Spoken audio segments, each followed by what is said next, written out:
Hello everyone and welcome to yorkzuki.com. Today I want to talk about the entrepreneurial life cycle. It's based on a book called Managing Corporate Life Cycle, and it's an adaptation from that book. The book was highlighted to me by Dr. Keith Fairhurst, and I was eternally grateful because it brought up some incredible realizations about why entrepreneurs fail.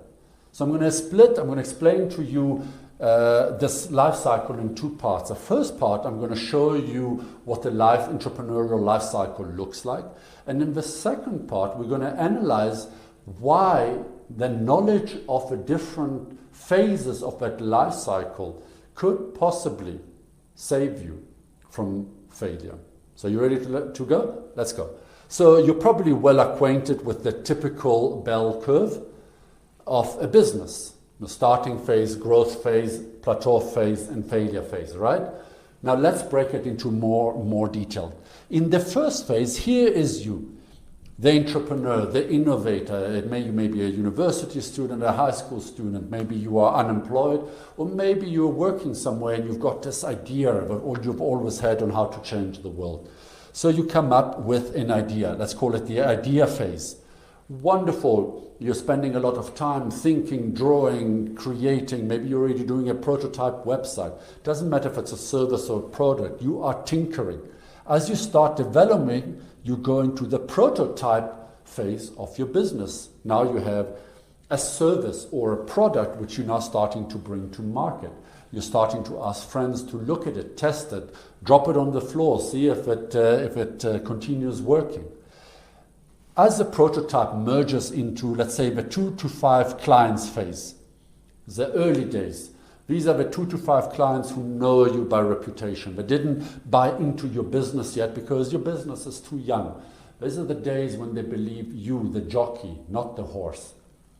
The 2 to 5 clients now starts becoming the 10 to 50 clients. And the numbers of clients is irrelevant here, it's just to make a point. This is a 10 to 50 clients phase. And this is a phase where you, the entrepreneur, are now semi-exhausted. You're rushing left, right, and center, hiring new people, managing staff, contracts, following up on unpaid invoices, still doing product research and development, and so forth. And then we go into the, let's call it the 100 to 1,000 clients phase. This is a phase where you are completely out of your depth. And I'll explain to you just now what happens in this phase.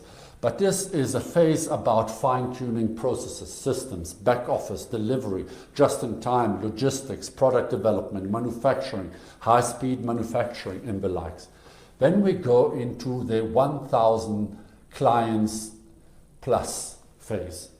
This is the multinational phase. Now you're not fine-tuning products and services so much as now entering in international agreements, finding partners in new regions, expanding internationally, new legal systems, currency fluctuations, delivery, depending on the service and the product. And then comes a phase which every business dreads, which is the phase of slowdown. There's no new clients, you've now expanded in a lot of markets, you're struggling, your products and services are not as exciting anymore. And if you don't save it, you start going into the business turnaround phase. And if that doesn't go well, you go into business close phase. This is a horrible phase to be in, but interestingly enough, a lot of entrepreneurs who go through this phase, and you cannot not go through failures in your business life. They just don't involve all the cycle. Usually they go from this cycle straight to close, and then a couple of times, and here you come up with a new idea, and let's draw a nice light bulb, and you come up with this brilliant new idea, and you start this whole cycle from scratch. Now, why is this so important to you? I'm just going to take another pen to highlight it. In this initial phase, you are in charge of your business. You are the go-to person in the idea phase, in the prototype phase. You might be working with a 3D printer, you might be working with an engineer to figure out the solution. But at the core, it's you involved in the business. 2 to 5 clients, still you. 10 to 50 clients, it's you, but you are exhausted. You're spending all your days and weekends in the office, in the factory, you in the co-working space. This is already a phase when you should be working not so much on growing the business, but on kicking yourself out of the business. Now, what do I mean by that?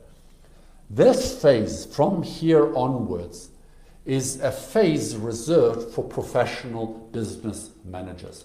These are not entrepreneurs. Here you need people you probably wouldn't associate yourself with in the first place. They're not people you'll necessarily get along with intuitively. You are the idea person, the change the world person. This is a phase for number crunching, for accountants and lawyers, for professional business managers who are fine-tuning the back office, the support structure, the finance requirement, the factoring, the pricing, different pricing options, game theory approaches to new markets. This is not a fun phase. This is a nitty-gritty, detailed-oriented, fine-tuning phase which most entrepreneurs are inherently unable to cope with. If you look at Google, Sergey and Larry were actually kicked out by the investors, so to speak, and they hired, I just forgot the name, to actually run Google in the first few years. This is why you should now be here. You as an entrepreneur should not, once you're starting to really get traction, be involved in the day-to-day running of a business. That doesn't mean sitting at home and cashing on the dividends. That means maybe, depending on your passion and your specific background, focusing more on sales of a specific clients. Maybe it's focusing on R&D. Maybe it's prototyping or improving the product or the service. Maybe it's the ambassador who goes and waves a flag for your brand across conferences, webinars, and the likes. Interestingly enough, at this phase, when you start reaching growth, and sometimes these two phases don't exist, after 50 clients, you start seeing a slowdown. You find that this is where the entrepreneur needs to come back, because this is a phase where you, the entrepreneur, the innovator, maybe you have an idea to develop version 2 of your software, of your product or your service. This is where you start introducing a whole new curve of innovation. We're actually duplicating this bell curve again over here. And again, prototype, slow traction, growth, and so forth. Now, do you see why it's so important? Now, a lot of entrepreneurs never make it to this phase, in fairness. There's a bit of luck involved, as much as professional mentors suggest otherwise. There is a degree of being at the right time in the right place. Elon Musk, for example, we probably would never have heard of him the way we know him today had he not been at the right time when Obama started pushing for tax incentives in the renewable space. That gave him, if I remember correctly, $4.5 billion worth of finance to tap into. So again, it sometimes depends, but here this curve generally works across all the entrepreneurs that we've researched and supported over the years. Obviously, in the business turnaround, you might even want to bring a specific business rescue practitioner. And then the closing, as painful as it is, often this is an incredibly good university for round 2 of your business. It's incredible how we entrepreneurs, as painful as this phase is, thrive on the challenge to go for round 2. Now, why is this also important for us entrepreneurs? Is this: in the idea phase, you might still be having a job if you're lucky enough. So you have some sort of income to spend on the prototype. But as soon as you start hitting the 2 to 5 clients, you start now needing money. Now here's where most entrepreneurs make a mistake. In the prototype to early days traction, they start looking for enormous amounts of money. I have an idea that's going to change the world, and I'm looking for an angel investor who will put 100 million. It really doesn't matter what the amount is. But you're looking for incredible amounts of money that very unlikely you will never ever find.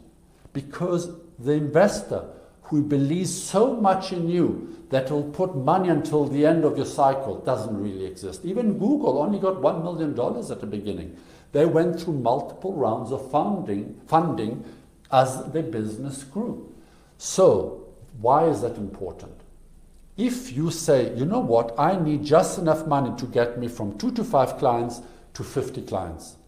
your funding requirements are much less. It makes you that much more interesting to potential investors who also appreciate the fact that you are realistic, that you understand that there isn't unlimited funding available in the world. The next phase, 10 to 100 or 100 to 1,000 clients, is a phase often which is a hybrid between funding and financing. Not everything here now needs. Now it's equipment purchases. Now it's stock buying.